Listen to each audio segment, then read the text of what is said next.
what is the difference between Islamic form of worship as compared to other form of worship? What is so unique? When Christianity also says God is one, Christianity says that God also loves, Islam says God is one, Islam says God also loves the creation, Islam says worship, Christianity says worship. What is the difference between the worship of Islam and Christianity? Or what is the uniqueness about Islam as compared to other religions? Mainly talking about Christianity. Brother, on the face of it, if you read the Quran correctly, and the interpretation I gave in my talk, and if you read the Bible correctly, with the correct interpretation, we believe that Jesus Christ, peace be upon him, he was one of the mightiest messengers of Allah subhanahu wa ta'ala. No Muslim is a Muslim if he does not believe in Jesus Christ, peace be upon him. We believe that he was born miraculously without any male intervention. We believe that he was the Messiah, translated Christ. We believe that he healed those born blind and lepers with God's permission. We believe that he gave life to the dead with God's permission. But there are parting of ways.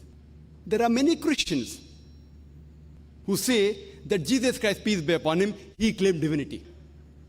Now the difference between what the Bible says and the difference between what the Christians assume and what they practice, the difference between that.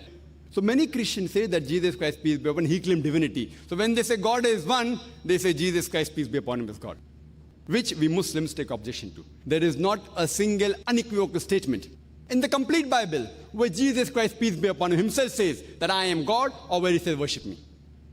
So the form of worship for the normal Christian is worshipping Jesus Christ, peace be upon him. And I repeat my statement.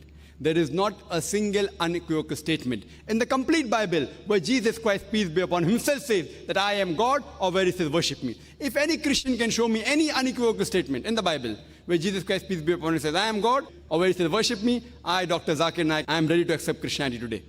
I am ready to put my head on the guillotine.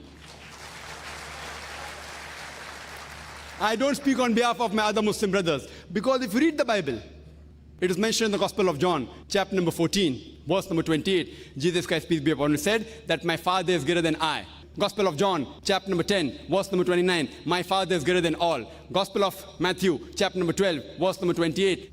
I, with the Spirit of God, cast out devils. Gospel of Luke, chapter number 11, verse number 20. I, with the finger of God, cast out devils. Gospel of John, chapter number 5, verse number 30. I can of my own self do nothing. As I hear, I judge, and my judgment is just. For I seek not my will, but the will of my Father. Anyone who says I seek not my will, but the will of Almighty God, is a Muslim. Therefore I said in my talk that Jesus Christ, peace be upon him, was a Muslim. Quran says that in Surah Al-Imran, chapter 3, verse 52. It's further mentioned in the Gospel of John, chapter number 17, verse number 3. This is life eternal, so that you may know Jesus Christ, whom thou hast sent. It's mentioned in the Gospel of John, chapter number 14, verse number 24. The words you hear are not mine, but my Father's who has sent me.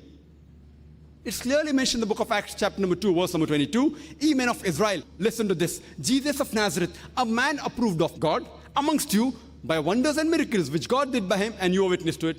A man approved of God amongst you by wonders and miracles which God did by him, and you are witness to it. So Jesus Christ, peace be upon him, was one of the mightiest messengers of God, but he never claimed divinity. He never said you should worship me. But unfortunately, the Christian church today, they teach that salvation. Bible also talks about heaven, talks about hell, but the purpose of existence is not mentioned in detail. It's not mentioned at all, except what Paul has mentioned. Paul mentioned in Corinthians, chapter number 15, he says, in the 1 Corinthians chapter number 15, that if Jesus Christ, peace be upon him, died not for your sins, your faith is in vain, and everything is in vain. That means, Jesus Christ, peace be upon him, he died for your sins, according to Paul. And they quote the verse of the Bible, Gospel of John, chapter number 3, verse number 16, that for God so loved the world that he gave his only begotten Son, whosoever believeth in him shall not die but have everlasting life. So the concept of salvation, according to the church, is that you believe Jesus Christ, peace be upon him, died for your sins, and you shall go to Jannah. You shall go to paradise. Which is not mentioned because the word begotten from Gospel of John, chapter number 3, verse number 16, has been thrown out by 32 scholars of the highest eminence from the RSV, Revised Standard Version of the Bible, as a concoction, as a fabrication, as an interpolation. So what they're following is more of Pauline Christianity. But Jesus Christ, peace be upon him, said, when a person approaches him, in the Gospel of Matthew, chapter number 19, verse number 16 and 17, that good master, what good things shall I do so that I shall gain eternal life? what good thing shall I do so that I shall go to Jannah, paradise? So Jesus Christ, peace be upon him, replies, why thou callest me good? There is none good except one, that is Almighty God. And if thou want to enter eternal life, you follow the commandments. He didn't say that if you want to go to Jannah, want to go to paradise, you believe that I died for your sins. He never said that. He said, follow the commandments. And Jesus Christ, peace be upon him, said, it's mentioned in the Gospel of Matthew, chapter number 5, verse number 17 to 20. That think not that I am come to destroy the law of the prophets. I have come not to destroy, but to fulfill. Unless the heavens and the earth pass away, not one jot or tittle shall be passed away from the law until all be fulfilled. And whosoever shall keep the commandments and teach men to do so shall be called great in the kingdom of heaven. And whosoever shall break one of the least commandments will be called least in the kingdom of heaven. Unless your righteousness exceeds the righteousness of the scribes and the Pharisees, in no way shall you enter into paradise. Because if you want to be a good Christian, you have to follow all the commandments. There's only one God. You should not do idol worship. All what Moses, peace be upon him, said. So here we analyze, if we do a research of the biblical scriptures, it is actually believing in one God, not Trinity.